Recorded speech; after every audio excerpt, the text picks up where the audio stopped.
So, may sinat, tapos may sipon, kasabay niya ng sinat at sipon, magkakasama yan eh. So, give paracetamol kasi masakit ang ulo nun, masama ang pakiramdam, irritable.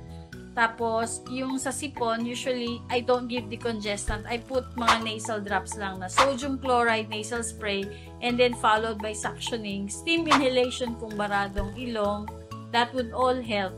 Ngayon, yung may mga history of allergies, yan binibigyan ko ng mga cetirizine. Yung may mga history ng asthma sa family, salbutamol nebulization ang pinapastart ko. Other than that, I don't give mga mucolytics kasi lalong nahihirapan dun sa phlegma yung mga ganyang edad kasi hindi pa sila marunong magdahak ng phlegm. But kung after 2 to 3 days, mapapansin mo, ang importante mong tingnan dyan, 1, hindi nawawala ang lagnat, or 2, kung hinihingal na, paano malalaman na hingal? Kung 10 months old yan, ang breaths per minute is 40 breaths